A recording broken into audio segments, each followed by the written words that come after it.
कैसे हैं आप सब। तो आज की जो स्टोरी है वो असम साइड की होने वाली है।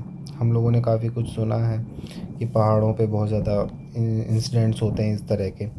तो आज मैं ऐसा ही एक इंसिडेंट आपके साथ शेयर करने वाला हूँ। तो ये वाला जो इंसिडेंट है, इसमें जो इस लड़के के साथ ये हुआ है, तो उसका नाम हम लोग जय रख लेते हैं। तो जय जो होता है अपने नॉर्मल रूटीन के साथ ही आता है, जाता है, अपने जॉब पे अपने काम पे रहता है, फैमिली मेम्बर्स भी नॉर्मल रहते हैं। तो एक बार क्या होता है कि जय अपने ऑफिस से घर आ रहा होता है ना।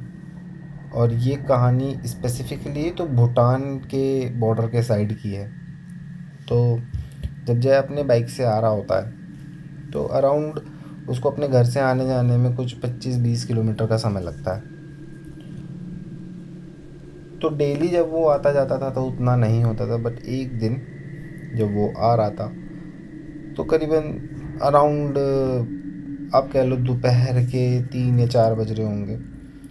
तो वो रास्ता खाली था, जो उसके लिए थोड़ा अलग था, क्योंकि अक्सर वो रास्ता भरा हुआ रहता है।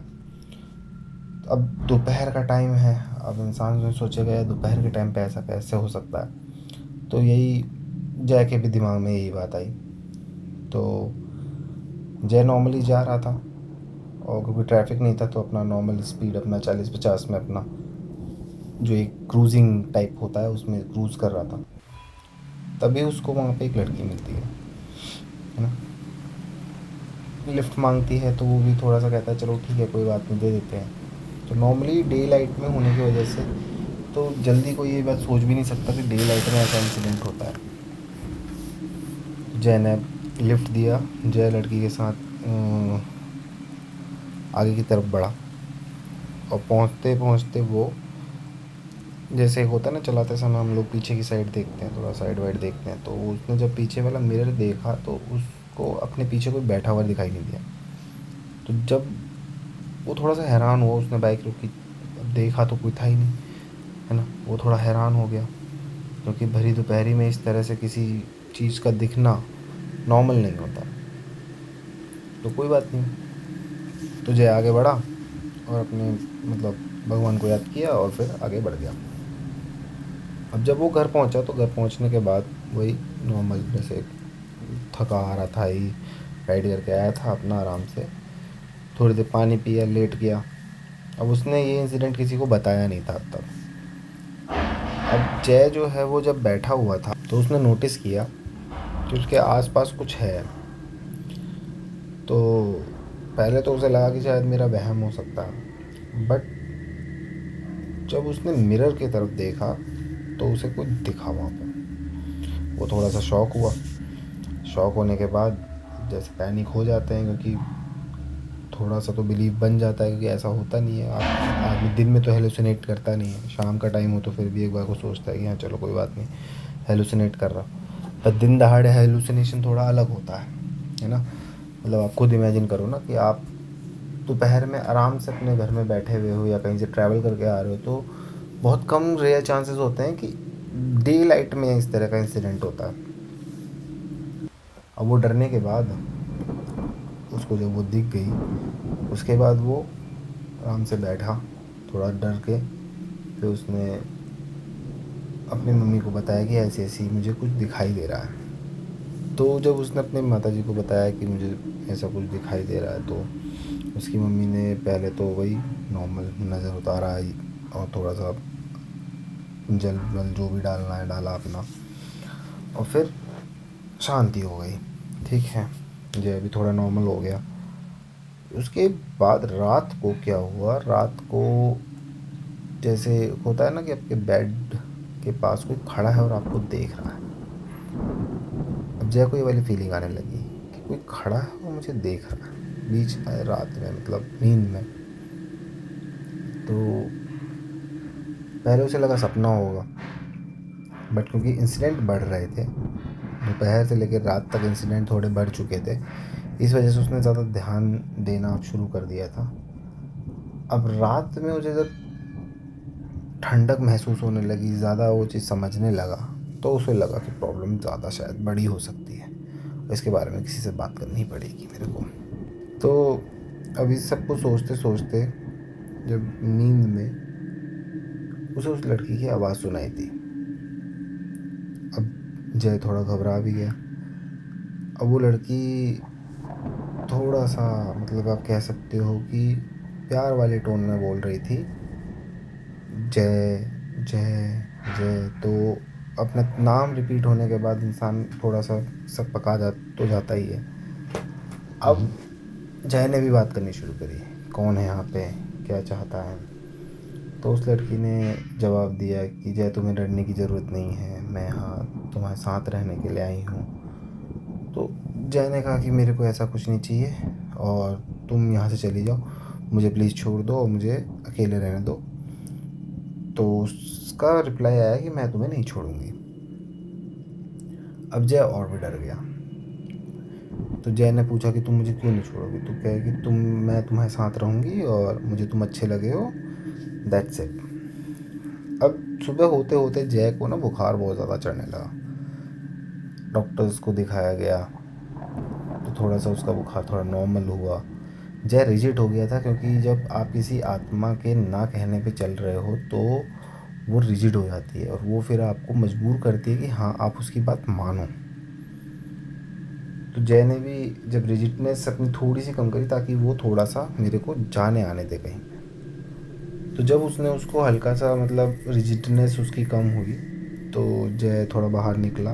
उसने पता लगाया कि ऐसा है क्या चीज़ ये। तो उसने थोड़ा आजू बाजू पता लगाया, फिर उसे कुछ पता नहीं लगा। फिर वो वापस घर आ गया। घर आया तो जो आत्मा थी वो उससे बात करने लगी।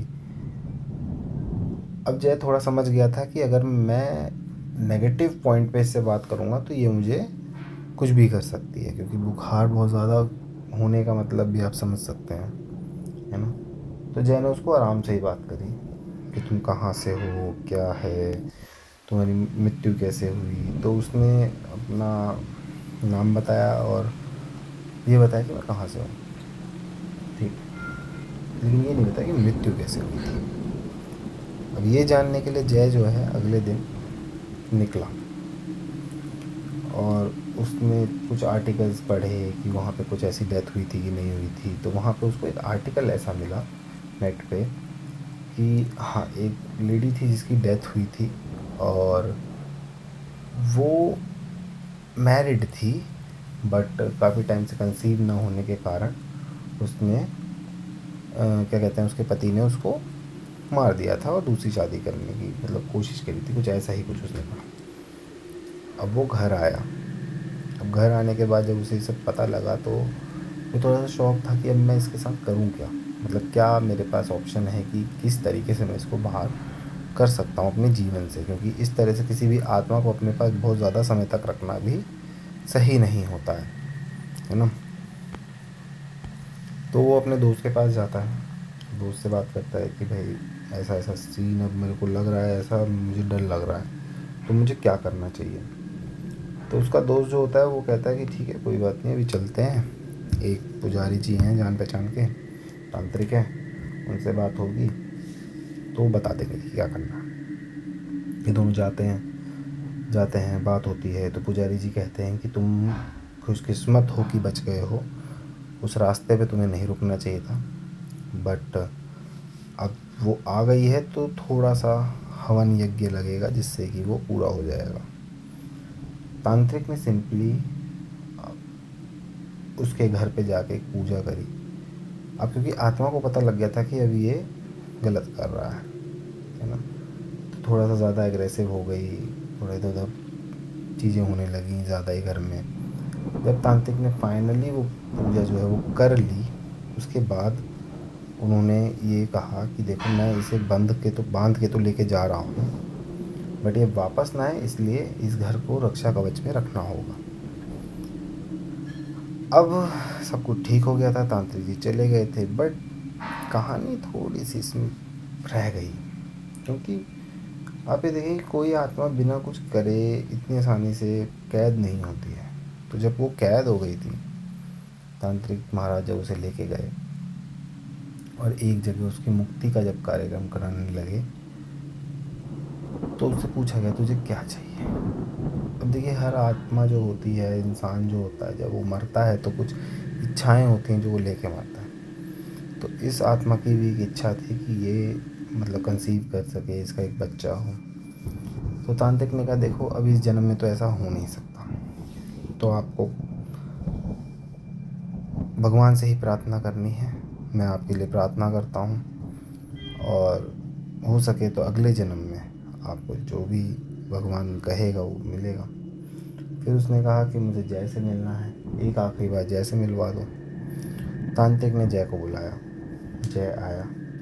तो जय के आने के बाद फिर अनुष्ठान हुआ, और उसी के हाथों उस आत्मा को मुक्ति मिली है। उसके बाद फिर भगवान उस आत्मा को शांति दे। तो आज की कहानी यही है। उम्मीद करता हूँ आपको कहानी पसंद आई होगी। मिलते हैं अगली स्टोरी में। Good bye.